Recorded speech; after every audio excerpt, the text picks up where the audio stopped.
నమస్తే, welcome to our channel. నేను సిరి.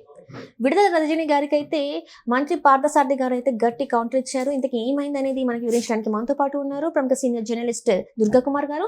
నమస్కారం సార్. నమస్కారం మా సిరి, మన వీక్షకులు కూడా నమస్కారం సార్. ఇప్పుడు చూస్తున్నట్టయితే ఏదైతే విడుదల రజనీ గారు చెప్పారో ఆరోగ్యశ్రీ గురించి మాట్లాడారు ప్రెస్ మీట్ పెట్టేసి, సో దానికి గట్టి కౌంటర్ గా ఇచ్చారని చెప్పేసి మనం అనుకోవచ్చా? ఎందుకంటే ఇక్కడ చెప్పారు పార్థసారథి గారు, ఆరోగ్యశ్రీ అనేది గత ప్రభుత్వం ఏదైతే ఉందో బకాయిలు చెల్లించకపోవడం వల్లే ఈ రోజు ఇలాంటి పరిస్థితి వచ్చింది. జగన్మోహన్ రెడ్డి గారు చేసిన ఈ తప్పిదం వల్ల ఈ రోజు ఈ పరిస్థితి వచ్చిందని చెప్పేసి ఏదైతే తను మాట్లాడిందో విడుదల రజనీ గారికి, ఇది ఒక గట్టి కౌంటర్ అనుకోవచ్చు. మరి మనం అంటే విడుదల రజనీ గారు గత ప్రభుత్వం అంటే జగన్మోహన్ రెడ్డి గారి ప్రభుత్వం ఆరోగ్యశ్రీకి సంబంధించి వాళ్ళ ఆపద్ధర్మ ప్రభుత్వం ఉన్నంత వరకు కావాల్సిన నిధులన్నీ సమకూర్చి వెళ్ళామని, కాబట్టి ఇవాళ వీళ్ళు చెబుతున్నట్టు 1600 కోట్ల బకాయిలు ఉన్నదనేది ఈ ప్రభుత్వం చేస్తున్న దుష్ప్రచారం అని ఆమె ఒక ప్రెస్ కాన్ఫరెన్స్ పెట్టి చెప్పినట్టు బయటకు వచ్చిందమ్మా.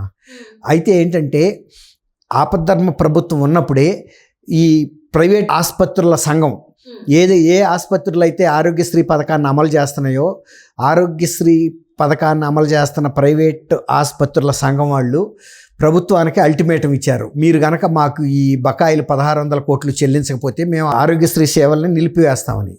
ఇది ఫస్ట్ టైం కాదు, అంతకుముందు కూడా ఈ ప్రభుత్వంకి అల్టిమేటం ఇచ్చిన సందర్భాలు 2-3 సార్లు అయింది. ఈ ప్రభుత్వం దగ్గర నిధులు లేకపోవటం వలన పేమెంట్లు జరక్క వాళ్ళు ఇబ్బందులు పడి వాళ్ళు నిర్వహణ చేయలేని పరిస్థితికి వచ్చింది. చివరిలో కూడా ఇచ్చారు. అయితే అప్పుడు వీళ్ళు ఈ ప్రభుత్వం వాళ్ళు ఏమి దాన్ని ఖండించలేదు. ఎంతో కొంత ఇస్తాం, మీరు ఈ సేవలు కొనసాగించమని నెగోషియేషన్ చేశారు. అది ఎంత పెద్ద వర్కౌట్ అవ్వాలి, వీళ్ళు ఇస్తామన్న కొద్దిపాటి అమౌంట్లకు వాళ్ళు ఒప్పుకోలేదు. అప్పుడే ఈ ఇష్యూ సేవల స్తంభన అనేది జరిగింది, ఆరోగ్యశ్రీ సేవల సంబంధం. ఇది కాకుండా జాతీయ స్థాయిలో వైద్య పరికరాల ఉత్పత్తి సంస్థలు ఆంధ్రప్రదేశ్ ప్రభుత్వం ఆసుపత్రులకి సరఫరా చేసిన వైద్య పరికరాల బిల్లులు ఇవ్వలేదు. కాబట్టి ఇచ్చే పరిస్థితి, ఆర్థిక పరిస్థితి ఆ ప్రభుత్వానికి లేదు. కాబట్టి ఇక నుంచి ఎవరు కూడా ఈ సంఘ సభ్యులు అంటే వైద్య పరికరాలని టెండర్లు పిలిచినా సరే మీరు పార్టిసిపేట్ చేయొద్దు, సరఫరా చేయొద్దు, చేసినా మీకు ఇబ్బందులు గురవుతారని చెప్పి కూడా ఇది సంఘం సభ్యులకు ఒక వార్నింగ్ పంపించింది.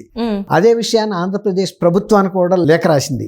మీరు మా సభ్యులకి ఇవ్వాల్సిన వైద్య పరికరాల సరఫరా డబ్బులు ఇవ్వలేందున ఇక నుంచి మా సభ్యులు ఎవరు కూడా మీకు సరఫరా చేయరు, కాబట్టి మీరు ఆ డబ్బులు క్లియర్ చేస్తే తప్ప మీకు సరఫరా జరగదని ఈ రకంగా బ్లాక్ లిస్ట్లో పెట్టారు.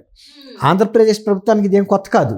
ఆంధ్రప్రదేశ్ ప్రభుత్వాన్ని, పోలీస్ శాఖను కూడా మహీంద్రా కంపెనీ వాళ్ళు కూడా డబ్బులు ఇవ్వలేదని వాళ్ళకి సరఫరా చేసిన వెహికల్స్కి వాళ్ళు కూడా బ్లాక్ లిస్ట్లో పెట్టారు. అంటే ఎక్కడైనా కూడా వీళ్ళు డబ్బులు ఎగ్గొడుతూ వస్తున్నారు. ఇవ్వలేక అన్ని సార్ల పరపతి పోగొట్టుకుని ఆంధ్రప్రదేశ్ ప్రతిష్టను జాతీయ స్థాయిలో దెబ్బ కొట్టారనేది అందరికీ తెలుసు. ప్రతిసారి ప్రతి మంగళవారం అనుకుంటా ఆర్బీఐ దగ్గరికి అప్పు తీసుకురావడానికి వెళ్ళటం, అడుక్కోవటం. అది కూడా నిర్మలా సీతారామన్ గారు లాంటి ఒక ఆర్థిక మంత్రి ఉండటం, అందులోనూ ఈయన మోడీ గారికి ఒక దత్తపుత్రుడు అని చెప్పుకుని, తర్వాత నిర్మలా సీతారామన్ గారికి కూడా కొన్ని తెలుగు మూలాలు ఉండటం, ఇవన్నీ కూడా కలిసి వచ్చే అంశాలు. ఆ రోజున ఏదో రకంగా గట్టెక్కించారు. కానీ వాళ్ళు చెబుతుంది కదా, గతంలో ఆంధ్రప్రదేశ్ ప్రభుత్వం చాలా ఆర్థిక అవకతవకలకు పాల్పడిన మాట వాస్తవం. అందువల్ల ఇప్పుడు మేము ప్రత్యేకంగా దృష్టి సారించాల్సి వచ్చింది.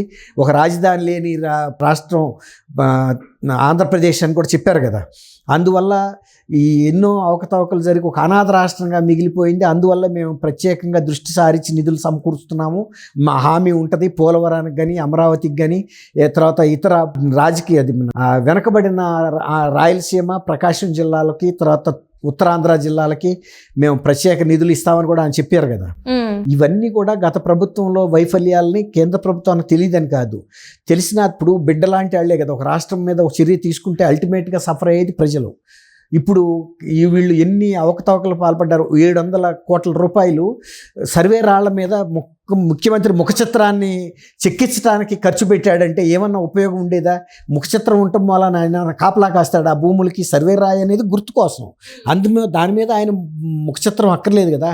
గతంలో రాజులు పరిపాలించినప్పుడు కూడా సరిహద్దు రాళ్ళు ఉన్నాయి. ఏ రాజు నా ముఖచిత్రాన్ని అక్కడ చెక్కమని అడగలేదు కదా, చేయలేదు కదా. ఇప్పుడు మొఘలు కూడా పరిపాలించారు, వాళ్ళకి ఆ కీర్తి కండూతే ఆ రోజుల్లో ఎవరికీ లేదు. అంతకంత హిందూ రాజులు పరిపాలించారు, తర్వాత ఎంతో మంది ముఖ్యమంత్రులు వచ్చారు. ఇలాంటి క్రియేటివ్ ఐడియాస్ కి జగన్మోహన్ రెడ్డికి మాత్రం వచ్చింది. సలహాదారులు ఉండి ఇదే వాళ్ళు ఇచ్చే సలహాలు. ఇంతవరకు ఇండియాలో ఏ ముఖ్యమంత్రి అయినా మనకి 75 ఏళ్ళు అవుతుంది స్వాతంత్రం వచ్చి, ఇన్ని రోజుల్లో సర్వే రాళ్ల మీద నా ముఖ చిత్రం ఏమని ప్రధానమంత్రి కానీ ఏ ముఖ్యమంత్రి కానీ అడిగాడా? అంటే జనాలు ఎక్కడ మర్చిపోతారని చెప్పేసి ఆయన ఎట్లా సేవలు చేయట్లేదు కదా. మనసులో ఉండాలి కానీ చేసే మంచి పనులు ఉంటే, సపోజ్ ఒక ఇల్లు కట్టించావు నువ్వు, అప్పుడు వాళ్ళే పెట్టుకుంటారు. నువ్వు గనక సరిగ్గా చేస్తే సగం కట్టించి నిధులు ఇవ్వకుండా వాళ్ళని ఇబ్బంది పెట్టి సగంలో పెట్టిన డబ్బులు వృధా అయినట్టే కదా. వాళ్ళు కూడా కొంత డబ్బులు పెట్టుకోవాలి కదా. తర్వాత ఇల్లు కట్టడానికి సరిపోని ఇల్లు ఇవ్వకుండా స్థలం ఏమో 50 గజాలు ఇచ్చి 75 గజాలు ఇచ్చి, ఇప్పుడు పట్టణాల్లోనూ వీటిల్లోనూ 50 గజాలు ఇస్తున్నాడు, దానికేమో ₹1,00,000, ₹1,50,000 పట్టణాల్లో అయితే. అవును సార్. అట్లా గ్రామాల్లో అయితే ₹1,00,000. తర్వాత గ్రామాల్లో 1.5 సెంట్ ఇచ్చాడు. ఇప్పుడు చంద్రబాబు నాయుడు గారు వచ్చిన తర్వాత 2 సెంట్లు ఇస్తున్నాడు, 3 సెంట్లు. పట్టణాల్లో 2 సెంట్లు, గ్రామాల్లో 3 సెంట్లు. తర్వాత ఇక్కడ అక్కడైనా కూడా ₹4 లక్షల సెంట్రల్ గవర్నమెంట్ కానీ స్టేట్ గవర్నమెంట్ కానీ ఇస్తున్నారు. ఇప్పుడు ఇసుక కూడా ఫ్రీ చేశారు కాబట్టి కొంత ఇసుక రేటు తగ్గటం వలన నిర్మాణ వ్యయాలు కూడా తగ్గుతాయి. కనీసం ఆయన ఈ కార్పొరేట్కి ఇసుక ఇచ్చిన సందర్భంలో కనీసం బలహీన వర్గాలకి ఇళ్ల నిర్మాణానికైనా ఇసుకని కేవలం తెలుగుదేశం ప్రభుత్వం, కూటమి ప్రభుత్వం ఇస్తుంది కదా. Transport, loading charges, seigniorage charges మాత్రమే. గతంలో అట్ట కాదు. ఆ జేపీ కంపెనీకి, జేపీ వెంచర్స్ అని ఇంకో కార్పొరేట్ కంపెనీకి ఇచ్చారు. వాళ్ళు ఎంత ఛార్జ్ చేస్తే అంత. ఇప్పుడు 1500కి వస్తున్న ట్రాక్టర్ ఆ రోజున 6,000, 7,000 కూడా వెళ్ళింది, ఇంకా ఎక్కువ వెళ్ళింది. ఇప్పుడు రైతులు ఇప్పుడు చిన్న వాళ్ళు కొనుక్కోలేక నిర్మాణాలన్నీ ఆగిపోయినాయి. ఇప్పుడు ఆయన సొంత పులివెందుల్లో కూడా ఈ ప్రభుత్వం చేపట్టిన నిర్మాణాలు 8,400 ఇళ్లకి 99 కోట్లు వస్తే శాంక్షన్ అయితే 99 ఇళ్లు మాత్రం నిర్మాణం అయితే 80% నిధులు ఇచ్చేసారు. అంత ముందు రాప్తాడు ఎక్స్ఎమ్మెల్యే రాపూరి ప్రకాష్ రెడ్డి ఎవరు ఆయనకి ఇచ్చారు. పేమెంట్లు అయితే అయిపోయింది. 100 ఇల్లు కూడా కట్టకుండానే మొత్తం ఫుల్ పేమెంట్ అయింది. ఆ కుంభకోణాన్ని కూడా ఎన్నికల ముందు కూడా అక్కడ ప్రజల దృష్టికి తీసుకొచ్చారు, భారత గారి దృష్టికి. ఆమె కూడా ఏం చెప్పలేని పరిస్థితి. అధికారులను అడిగింది, ఏంటి ఇళ్ళు ఇట్లా సగంలో వదిలేశారంట, కట్టలేదంట, అసలు ఏం శాంక్షన్ అయినా కూడా నన్ను కూడా అడిగితే ఆమె తెలియదు కదా.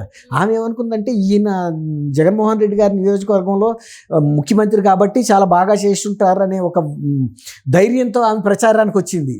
కానీ అక్కడ అడిగిన ప్రశ్నలకి ఆమె సమాధానం చెప్పలేకపోయింది. పాస్బుక్ వచ్చింది బయటికి. అసలు నిజానికి ఇంకా ఆ నియోజకవర్గం కన్నా ఇతర నియోజకవర్గాల్లో రావాలి.